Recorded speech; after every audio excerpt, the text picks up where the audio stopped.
Hello everyone, I am doctor Prajakta Lamba, chief dermatologist at Exna wellness. और आज मैं बात करूंगी एट प्रेजेंट टाइम के सबसे कॉमन हेयर फॉल कंसर्न की, एंड्रोजेनेटिक एलोपेशिया। हम आजकल काफ़ी लोगों में देखते हैं कि एक पैटर्न तरह का गंजापन देखने को मिलता है, जिसमें मेल्स में साइड से बाल पीछे चले जाते हैं और वर्टेक्स से गंजापन आने लगता है, और फीमेल्स में एक डिफ्यूज तरह की थिनिंग होती है कि उनकी मांग जो होती है वो चौड़ी होती जाती है। इसे बोलते हैं एंड्रोजेनेटिक एलोपेशिया, या फिर हार्मोनल एलोपेशिया, या फिर पैटर्न्ड हेयर लॉस। इस तरह का एंड्रोजेनेटिक एलोपेशिया होता है एक एंजाइम 5 अल्फा रिडक्टेज और एक हार्मोन DHT की वजह से।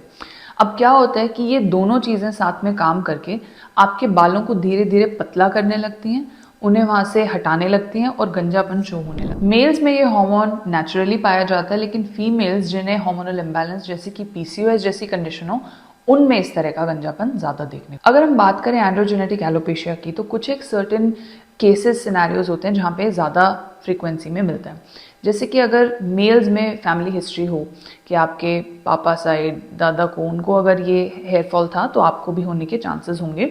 उसके साथ साथ अगर आपका वेट ज़्यादा है, आपकी फैमिली में, या आपको डायबिटीज़, कोलेस्ट्रॉल एब्नॉर्मेलिटी की शिकायत है, तो भी हो सकता है। फीमेल्स में जबकि अगर आपको PCOS हो, आपका भी वेट ज़्यादा हो, उसके साथ साथ मेनोपॉजल फीमेल्स में काफ़ी मिलता है। काफ़ी सारी रिसर्चेस ने ये भी प्रूव किया है कि जिन लोगों को कोविड-19 काफ़ी सीवियर हुआ था, उन लोगों में भी AGA काफ़ी कॉमनली और सिवियर पाया जाता है। वैसे तो सुनने में एंड्रोजेनेटिक एलोपेशिया काफ़ी क्रॉनिक और प्रॉब्लमैटिक सिचुएशन लगती है, बट अच्छी बात यह है कि इसके लिए काफ़ी इफेक्टिव ट्रीटमेंट्स आजकल अवेलेबल हैं। अगर मैं बात करूं टॉप 2 ट्रीटमेंट ऑप्शंस की, तो टॉपिकल मिनॉक्सिडिल और ओरल फिनेस्टेराइड, ये FDA अप्रूव्ड ट्रीटमेंट्स हैं। ओरल फिनेस्टेराइड अभी तक सिर्फ मेल्स के लिए अप्रूव्ड है। फीमेल्स में काफ़ी सारे और हार्मोनल सप्लीमेंट्स और हार्मोनल बैलेंसिंग सप्लीमेंट्स भी आते हैं जो हम यूज़ कर सकते हैं। जब भी मैं किसी को मिनॉक्सिडिल सजेस्ट करती हूँ, the first question they ask me is कि मैम क्या ये हमें ज़िंदगी भर लगाना पड़ेगा? तो हाँ, अगर आप चाहते हैं कि अगर आपके बाल आपके सिर पर बने रहें तो आपको ज़िंदगी भर मिनॉक्सिडिल लगाना पड़ेगा, क्योंकि ये मिनॉक्सिडिल की गलती नहीं है। ये सिचुएशन ही ऐसी एंड्रोजेनेटिक कि जो हॉर्मोन्स आपके बालों को उतार रहे हैं आपके सिर से, वो हमेशा आपके साथ आपकी ज़िंदगी भर रह सकते हैं। तो उनके लिए, उनको एक्ट ना करने देने के लिए आपको मिनॉक्सिडिल लगाना पड़ सकता है।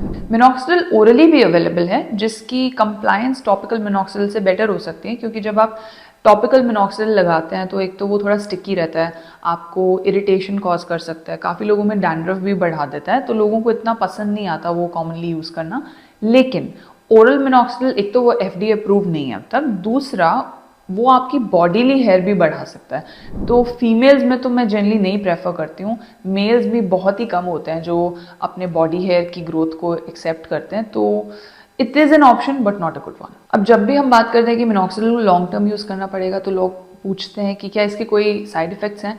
तो कोई भी सीरियस साइड इफ़ेक्ट्स नहीं है मिनॉक्सिडिल के। लोकली वो थोड़ी बहुत इरिटेशन या फिर डैंड्रफ, ये सब चीज़ें कर सकता है, बट लॉन्ग टर्म ऐसा कुछ नहीं है कि आपको उसे नहीं यूज़ करना। फीमेल्स में during the time when females get pregnant and when they are lactating, उस टाइम पे हम थोड़ा सा अवॉइड करते हैं, but otherwise you can safely use it for the rest of your lifetime. काफ़ी कॉमन क्वेश्चन रहता है कि मैम हेयर ट्रांसप्लांट कराने से पहले भी कोई ऑप्शन है क्या जिससे हम अपनी हेयर डेंसिटी और ग्रोथ इम्प्रूव कर सकें? सो येस, PRP और GFC काफ़ी अच्छे ऑप्शंस हैं जो आपकी डेंसिटी को इम्प्रूव कर सकते हैं और आपके हेयर ट्रांसप्लांटेशन के डिसीजन को और उस स्टेज को काफ़ी डिले कर सकते हैं। PRP एक तरह से प्लेटलेट रिच प्लाज्मा होता है, जो आपके ब्लड से निकाला हुआ सेंट्रीफ्यूज ग्रोथ फैक्टर्स का कॉन्सेंट्रेट होता है, that is injected directly onto your scalp. It's a very safe treatment. We generally suggest around 6 to 8 treatments in total to get good results.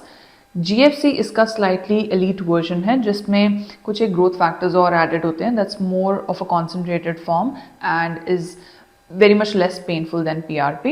Again, very safe procedure which is required to be taken for at least 6 to 8 sessions to get good results. हाँ, so अभी तक ऐसा कोई solution तो नहीं है जो ज़िंदगी भर ना करना पड़े, but research is going on. Maybe we get some good things. Internet पे बहुत ट्रेंड हुआ rosemary oil, rosemary oil. Everyone was asking the same question कि मैम मिनॉक्सिडिल की जगह रोजमेरी ऑयल लगा लें? तो मैं उनसे हमेशा एक ही चीज़ पूछती हूँ कि लगा लो, बट अगर आपको कुछ लगाना ही है तो आप ये प्रेफर करोगे कि आप एक छोटी सी स्टडी जिसमें देखा गया कि रोजमेरी ऑयल के इम्पैक्ट जो थे वो 2% मिनॉक्सिडिल के इक्विवेलेंट थे, स्मॉल स्टडी, आप अपने आप को उस स्टडी का गिनी पिग बनाना चाहते हो या फिर आप एक रिसर्च बैक्ड जो हमारी बुक्स में लिखा हुआ है सालों से कि इससे आपको रिजल्ट्स मिलेंगे ही मिलेंगे, आप वो एक प्रॉपर ट्रीटमेंट पाथवे चूज करना चाहते हो। I mean the choice is yours कि ठीक है आपका मन है, बट अगर कुछ लगाना ही है, वो प्रोसेस करना ही है, तो why not something that is research proven. आप कितने भी डिनाइल में रह सकते हैं और इस बात को इग्नोर कर सकते हैं, बट किसी भी तरह की होम रेमेडी से एंड्रोजेनेटिक एलोपेशिया ट्रीट नहीं हो सकता। काफ़ी लोगों को लगता है कि डेली बाल वॉश करने से भी बाल झड़ते हैं, तो ऐसा नहीं होता।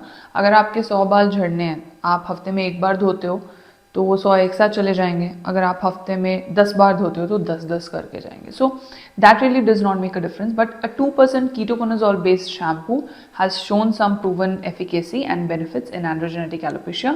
2% कीटोकोनाजोल किसी भी एंटी डैंड्रफ शैम्पू में आपको मिल जाएगा, तो उसे डेफिनेटली इंक्लूड करें। अगर आप ना किसी डर्मेटोलॉजिस्ट के पास जाना चाहते हैं और घर बैठे एक मिनिमम ट्रीटमेंट फॉलो करना चाहते हैं एंड्रोजेनेटिक एलोपेशिया से बचने के लिए, तो 5% मिनॉक्सिडिल आप शुरू कर दो।